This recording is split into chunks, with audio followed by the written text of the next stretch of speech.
Hidupnya jatuh bangun, sulit banget di dalam buku ini diceritakan. Tetapi ketika keinginan itu datang, ketika impian itu terus-menerus ia pupuk, akhirnya dia berhasil.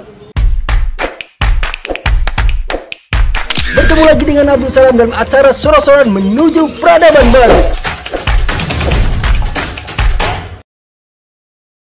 Assalamualaikum warahmatullahi wabarakatuh. Kembali lagi dalam program acara Soro-Soran Menuju Peradaban Baru. Kali ini saya sedang ngopi di Rendezvous Cafe. Kopinya Bak Coffee. Wah, iklan lagi ya. Nah, sambil ngopi, saya juga ditemani sebuah buku yang berjudul Statistic of Dream, sebuah memoir karya Zuhairi. Buku yang saya selesaikan kurang lebih 1 minggu ini memuat atau bercerita tentang motivasi Zuhairi, orang kampung yang tinggal di Majalengka lalu sukses di Amerika. Luar biasa ya, orang kampung di Pinang Raja lalu sukses menjadi vice president di sebuah perusahaan farmasi terbesar di dunia. Tapi sebelum ke sana kita bicara tentang covernya dulu. Keren nih covernya nih. Ya, memiliki nilai seni di dalamnya. Terus juga ada banyak hal yang kita bisa kaji. Mulai dari ada kepala, terus di sini ada balok, terus ada jalan yang menikung. Wah, ini apanya kurang lebih ya? Kalau saya sih menerjemahkannya kurang lebih ini pikiran-pikiran Zuhairi, mimpi-mimpi Zuhairi yang di belakangnya ada jalan menikung. Ini jalan hidupnya sebelum ia akhirnya sukses di Amerika. Ya, teman-teman ya kawan-kawan, ini cover dibuat langsung oleh salah satu desain cover yang udah banyak dipakai, namanya suku tangan. Nah, kita akan masuk ke lembaran berikutnya. Tadi kita bicara tentang membahas sedikit tentang covernya, kita coba membahas lebih dalam mengenai isi bukunya. Nah, buku ini setebal 464 halaman. Lumayan tebal kawan-kawan, 464 halaman. Nah, walaupun ini buku tebal banget gitu ya, tapi ketika kita akan membacanya, kita seperti membaca sebuah karya fiksi atau tepatnya sebuah novel. Jadi kita akan menikmati banget buku ini karena Zuhairi bisa mengemas tulisannya dalam bercerita yang cukup detail dan sangat kuat cara bertuturnya dalam hal bertutur bergaya sastra. Nah, buku ini dibuka kawan-kawan, saya coba sedikit ya. Jadi buku ini dibuka ketika beliau sedang makan sop kepala kambing ya, atau sapi, kepala sapi di sebuah restoran ternama terkenal, Le Procope. Bener atau enggak nih ejaan bahasa Perancisnya ya? Kalau salah maaf kan nggak bisa bahasa Perancis ya. Jadi ini satu restoran yang menyimbolkan dulu di mana ketika Prancis mengalami revolusi. Nah, disinilah banyak revolusioner Prancis ya, itu berkumpul di kafe ini. Jadi kafe ini memiliki sejarah yang penting dan dia menikmati sop sapi sambil mengingat kampung halamannya. Jadi kata beliau, walaupun saya ada di kafe yang ternama ya, gitu ya, menikmati sop sapi ya, tapi yang diingat adalah makanan yang paling lezat itu dari semua makanan di sini adalah sop kepala kambing yang dia nikmati ketika hari kurban di kampungnya di Majalengka. Nah, lebih dalam lagi akan kita bahas, tetapi ada yang akan mau lewat dulu. Siap. Biar lebih menyehatkan, jangan lupa minum gula aren asam. Oke, kembali lagi. Tadi kita membahas pembukaan awal dari buku ini yang cukup luar biasa ya. Artinya bertutur dengan gaya sastra. Nah, kawan-kawan, Zuhairi kecil mungkin juga tidak jauh apa yang kita rasakan. Kayak misalkan saya, orang kampung di Waringin Kurung. Zuhairi yang ada di Majalengka, tepatnya di Pinang Raja. Apa yang dilakukan di masa kecil mungkin tidak jauh lah ya. Zuhairi waktu itu menjual udang, cari ikan sama bapaknya. Saya juga sama waktu kecil ya, cari udang, cari ikan ya untuk makan di rumah ya gitu. Nah, Zuhairi melakukan itu. Tetapi kawan-kawan semuanya, keterbatasan yang dimiliki oleh Zuhairi ternyata tidak menjadikan Zuhairi hanya bermimpi sekedar hanya di kampungnya. Sejak kecil ia sudah memiliki mimpi untuk berangkat ke Amerika. Tentu akan banyak bertanya-tanya kenapa Zuhairi kecil yang ada di kampung, mungkin akses informasi juga tidak terlalu banyak, tetapi sudah memiliki cita-cita untuk Amerika. Kawan-kawan, ternyata ya, dengan cita-cita, dengan imajinasi, itu semua akan bisa kita capai. Kalaupun diibaratkan kawan-kawan, sesulit apapun, ibaratnya misalkan lah gitu ya, ada secara realistis misalkan seekor gajah tidak akan mungkin bisa masuk ke lubang jarum. Tetapi dengan imajinasi, dengan impian, dengan keinginan, ternyata itu bisa terjadi. Zuhairi sudah membuktikannya. Hidupnya jatuh bangun, sulit banget di dalam buku ini diceritakan. Tetapi ketika keinginan itu datang, ketika impian itu terus-menerus ia pupuk, akhirnya dia berhasil. Tentu tidak mudah meraih keberhasilannya, banyak penolakan, banyak kegagalan yang dia raih, tapi tidak menyurutkan niatnya untuk bisa kuliah, untuk bisa menerima beasiswa dari Amerika.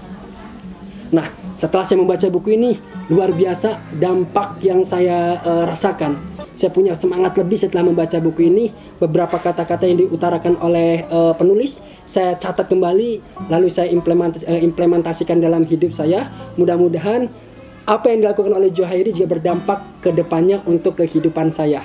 Luar biasa. Nanti kita akan lebih dalam lagi membahas tentang buku ini. Tapi sebelum itu akan ada iklan yang mau lewat. Yups. Biar lebih menyehatkan, jangan lupa minum gula aren asam. Oke, mudah-mudahan yang di sana yang menonton acara ini tidak bosan-bosan untuk mengikuti hasil bacaan saya. Karena memang buku ini belum selesai saya ulas ya. Jadi waktu SD itu teman-teman, ini kisahnya mirip seperti halnya kisah Cristiano Ronaldo teman-teman. Jadi ada temennya yang diikutkan lomba dari sekolah ya, 2 orang. Dan temennya ini pintar sama dia pintar, cuman selisih nilainya kecil sekali gitu selisihnya. Nah, tapi pada akhirnya waktu itu Zuhairi yang lebih unggul. Tetapi dia sedih melihat temennya, karena dia harusnya pun bisa dari tamat SD bisa melanjutkan ke SMP. Tapi ternyata waktu itu hanya yang diambil adalah 1 juaranya. Ini mengingatkan saya dengan kisah bagaimana Ronaldo dengan temannya. Ketika diadakan sebuah kompetisi, siapa yang bisa mencetak gol lebih banyak, maka dia yang akan ikut serta di pertandingan berikutnya gitu. Waktu itu kan Ronaldo menggolkan 1 dan temannya 1. Maka tinggal 1 gol lagi waktu itu. Akhirnya ketika temennya head to head dengan kiper, ada Ronaldo di belakangnya, bola itu tidak dijebol langsung oleh temennya, tetapi bola itu dikasih sama Ronaldo. Itu adegan yang sangat dramatik. Maka orang bertanya-tanya kenapa bola itu dikirim ke Ronaldo dan Ronaldo harus menjebol gawang itu. Ternyata baru terungkap bahwa dari kisah temennya, kata temennya, Ronaldo lebih layak untuk mengikuti kompetisi berikutnya, dan luar biasa akhirnya sekarang Ronaldo terkenal di dunia. Nah, Zuhairi pun sama temennya nih. Akhirnya Zuhairi lah yang bisa ke SMP. Sedangkan temennya ini setelah lulus SD, orang tuanya menuntut untuk bekerja, akhirnya dia bekerjalah di sebuah pabrik genting. Tetapi Zuhairi tidak pernah melupakan jasa dari temannya ini yang sama-sama pintar dengan dia. Di SD jatuh bangun, di SMP apa lagi? Jadi buku ini setiap ada impian langsung dibenturkan dengan kenyataan yang tidak mendukung dia. Tetapi dia terus berusaha. Ketika dia SMA sama juga, dia jatuh bangun untuk melakukan itu, untuk bisa lulus dari SMA. Dari SMA ternyata tidak semudah juga menamatkan SMA. Jatuh bangun lagi, apalagi dia ketika melanjutkan pendidikan di IPB, luar biasa. Di IPB Zuhairi luar biasanya, dia menahan lapar, tubuhnya semakin kurus karena jarang makan, nggak punya uang gitu ya, tinggal di asrama. Di sini ceritakan nama asramanya itu Ekaristi. Sorry, kok Ekaristi ya? Ingat sebuah bukunya puisinya Mario Flawi ya. Kalau Ekaristi namanya Ekasari. Astagfirullahaladzim ya, kok jadi Ekaristi ya. Jadi kawan-kawan dia hidup di sana, menempuh pendidikan di sana. Tapi impiannya kawan-kawan untuk ke Amerika tetap dia bangun untuk bisa ke Amerika ya. Jadi jatuh bangun ini, kalau saya ibaratkan teman-teman, impian itu bisa menjebol apapun ya. Tidak hanya dinding batu pun bisa dipindahkan, bahkan bukit pun bisa dipindahkan. Anak kampung tinggal di kampung, tidak punya akses informasi lebih banyak, tidak punya saudara di luar di sana, tetapi dia bisa menjadi orang yang sekarang menjadi inspirasi teman-teman di IPB. Ya, luar biasa. Sekarang dia mengempu sebuah perusahaan terbesar farmasi yang ada di Amerika. Jika tidak salah namanya itu Avis, perusahaan farmasi, teman-teman, perusahaan farmasi yang bekerja sama atau diakuisisi sama Prancis. Dan dia mengatakan bahwa hampir dalam setiap bulan dia harus keliling Amerika, Prancis, Jepang, bolak-balik untuk pekerjaannya. Dan dia tinggal di Amerika, memiliki rumah yang luar biasa.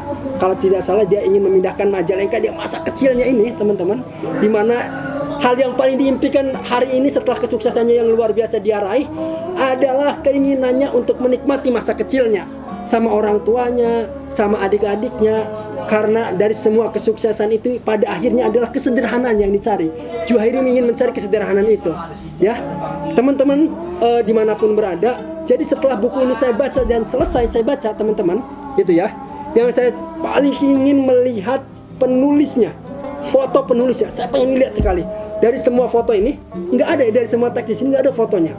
Maka saya cari ke Google, ada yang itu Juhairi ini. Saya pengen ketemu sama orangnya. Kalau suatu saat saya ketemu, luar biasa.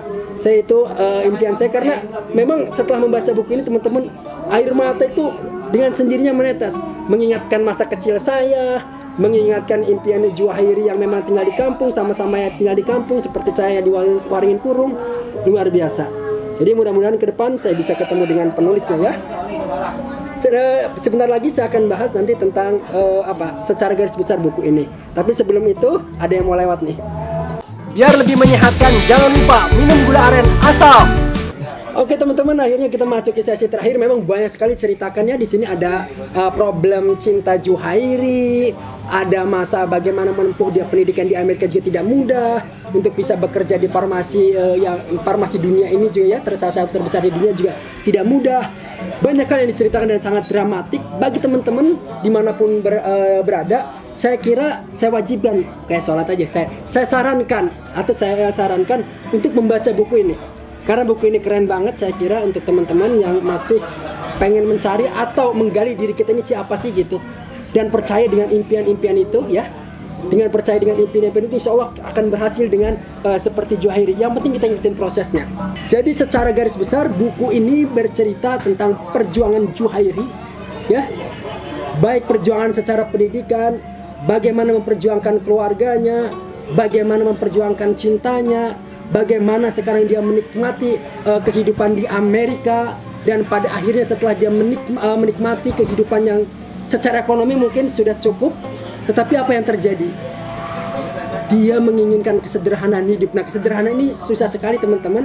Nah, kalau ingin membaca buku ini lebih dalam ya, atau pengen lebih tahu tentang buku ini, silahkan cari bukunya di Gramedia, bisa juga pesan di online. Wah, sedikit promosi ya. Tapi nggak apa-apa, memang buku bagus harus dipromosikan supaya kebermanfaatannya juga bisa diterima atau bisa berdampak ke teman-teman di Indonesia pada umumnya ya. Oke, sekian dulu ngopi siang kali ini. Saya lagi di Randis Foods Cafe ngopi, dan alhamdulillah dikit lagi juga mulai tandas. Artinya kalau kopi sudah selesai, maka obrolan pun harus selesai. Terima kasih ke teman-teman Rumah Dunia TV yang sudah menyaksikan program Surosoan. Saya Abdul Salam mengucapkan banyak terima kasih. Assalamualaikum warahmatullahi wabarakatuh.